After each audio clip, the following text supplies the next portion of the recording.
республики в онлайн-режиме. Как якутяне будут праздновать этот знаменательный день. Подвижки льда на Лене. Вблизи поселка Витим наблюдается смещение льдин. Коронавирус выявили у российских военных. Заболевших насчитывается свыше 800.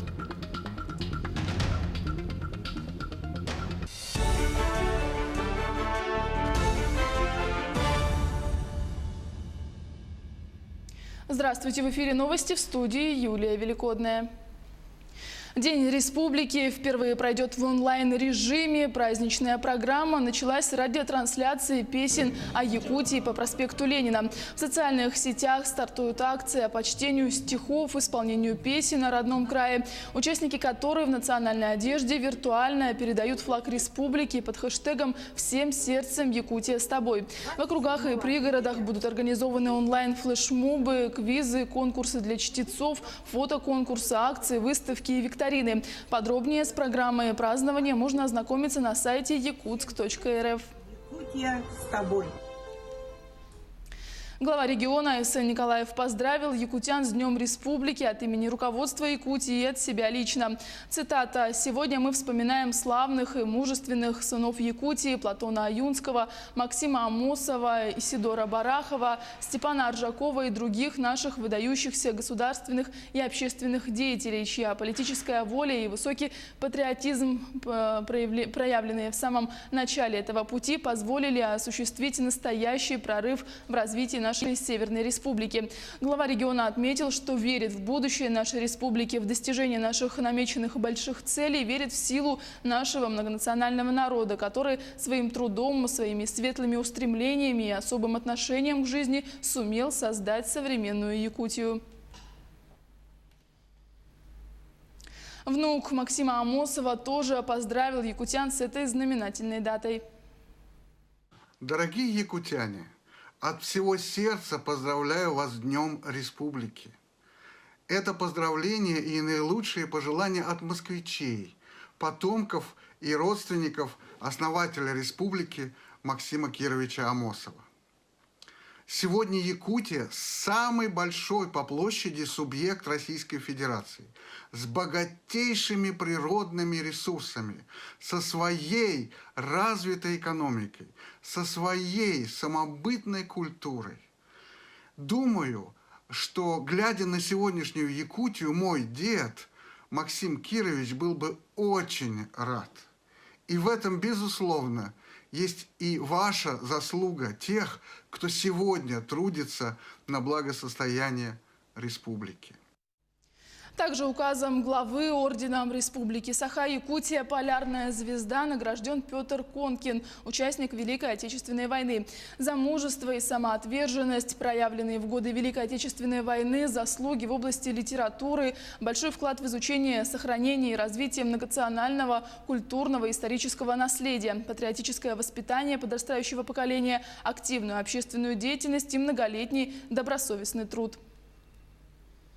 Другое звание «Почетный гражданин Республики Саха-Якутия» присвоено ветерану Великой Отечественной войны Петру Яковлеву. Как активист ветеранского движения Петр Константинович ведет общественную работу, принимает активное участие в работе Совета ветеранов промышленного округа Якутска.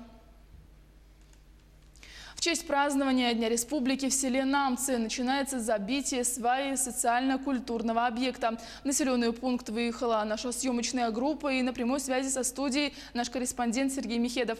Сергей, здравствуй, с праздником! Что начинают возводить в Намском улусе? Юля, приветствую, с праздником тебя. Действительно, прямо сейчас мы находимся в селе Намцы, и сегодня здесь, прямо на наших глазах, происходит знаменательное событие не только для села Намцы, а для всего Намского улуса. Прямо за нашими спинами устанавливают первую сваю нового дворца культуры и духовного развития. Строительство здания реализуется по поручению главы республики Айсена Николаева и согласно плану строительства социальных объектов, а также в честь 125-летия знаменитого уроженца Намского улуса, очень почитаемого человека в республике Максима Кировича Амосова.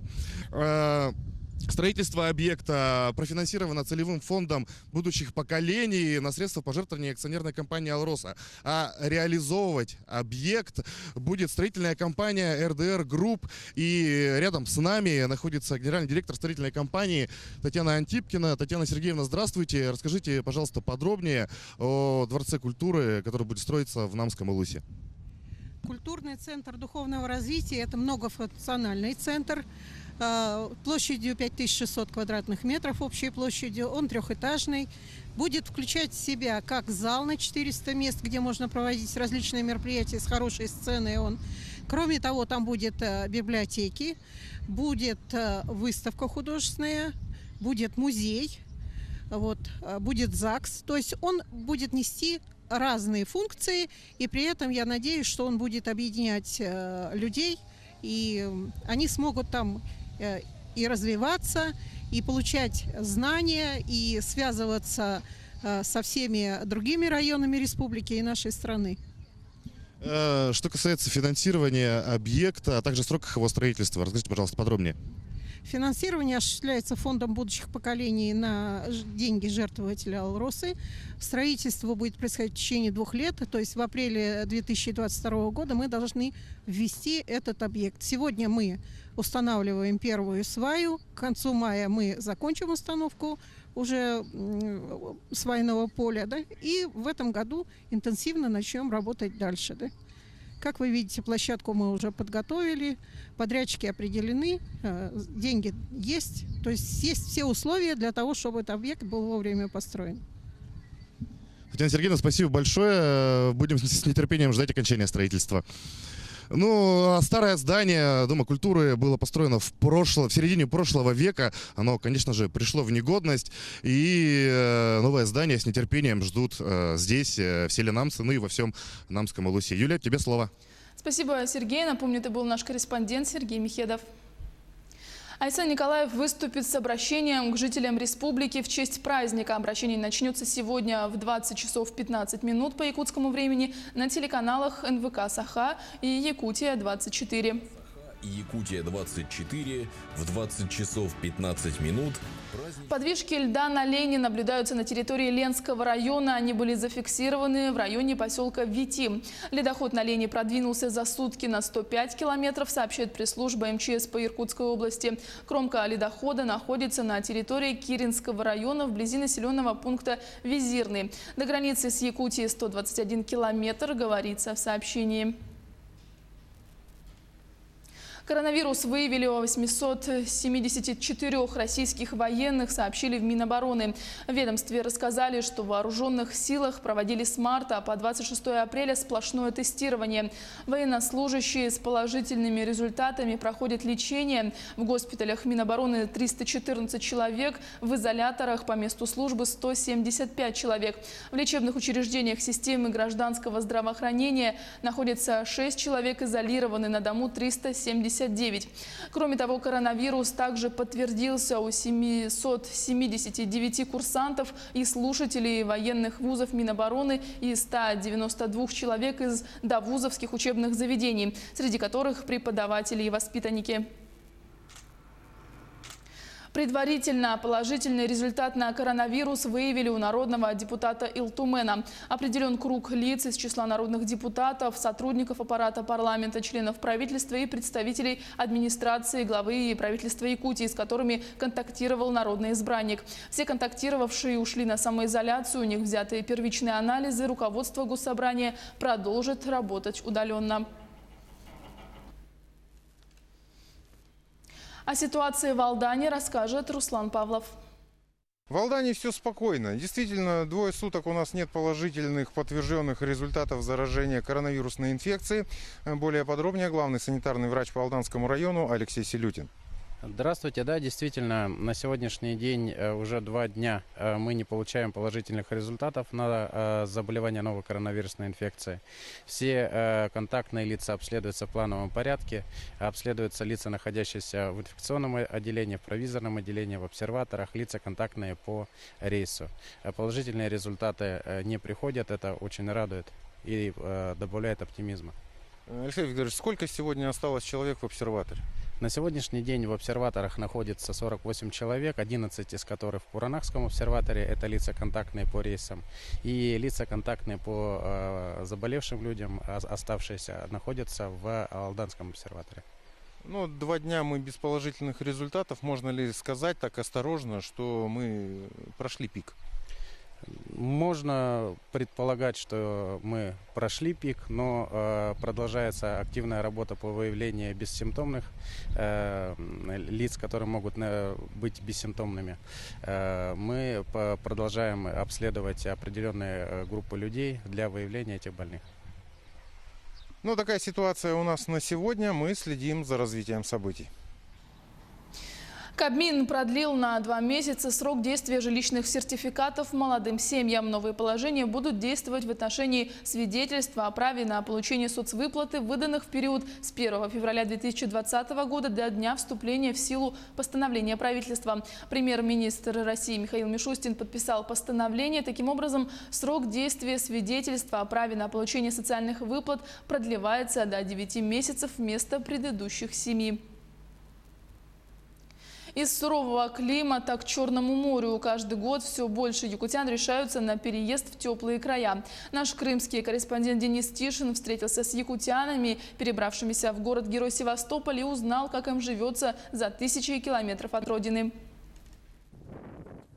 Виктория и Гурова с младшим сыном Альбертом спешат домой. Их радости нет предела. Наконец-то сбылась давняя мечта о переезде в Севастополь. Чистый воздух, много солнца и прогулки на природе. Много ли нужно для счастья?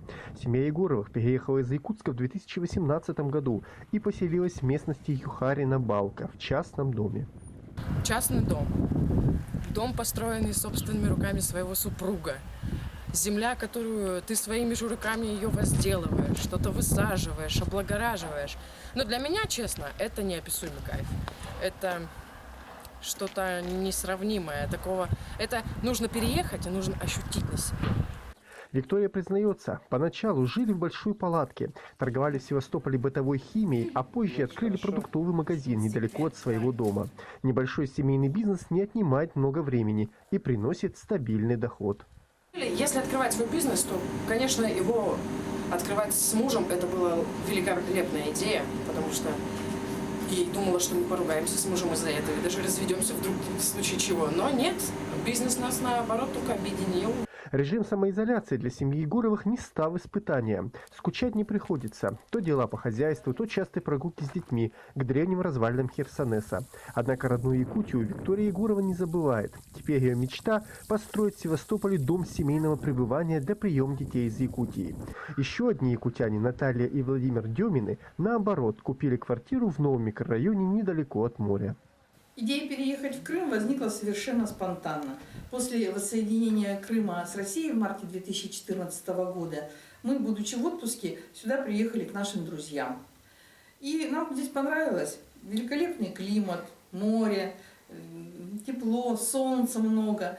За плечами супругов Деминых более 30 лет работы в энергетике Якутии. А с 2014 по 2017 годы Наталья Демина была советником тогда еще мэра Якутска Айсена Николаева. Чета Деминых – заядлые автопутешественники. Они объездили Россию вдоль и поперек. Однако, осев в Севастополе, не потеряли связи с родной республикой. Я с 26 декабря стала членом общественного совета при постпредстве нашего представителя Республики Саха-Якутия в Москве и создали общественную организацию «Мост дружбы». Сейчас у нас действует и WhatsApp-группа, и есть небольшие наши подразделения. Дочь супругов Деминых Александра тоже последовала примеру родителей и переехала с детьми из Якутска в Севастополь. Это все нравится. У нас тут новый сад в нашем районе, новая школа открылась инженерная. Сын у меня учится старший. Все прекрасно, все хорошо. И все же, несмотря на все прелести жизни в Крыму, Наталья Демина признается, иногда накатывает ностальгия по былой жизни в Якутии. И хотя супруги стараются не думать об этом, но нет-нет, да взгрустнется. Денис Тишин, Севастополь. Глава региона Сэн Николаев сегодня, 27 апреля, проведет на телеканалах НВК «Саха» и «Якутия-24» урок истории, посвященный Дню Республики. В ходе занятия он расскажет об истоках и становлении государственности в регионе, о национальных героях, благодаря которым Якутия обрела статус республики, о значении этого статуса для Северного края. Также будут затронуты темы развития промышленности, ведения сельского хозяйства в условиях вечной мерзлоты. Урок будет транслироваться на телеканале НВК «Саха» в 12:15, на телеканале «Якутия-24» в 12:45 по якутскому времени. Оставайтесь с нами, мы следим за развитием событий.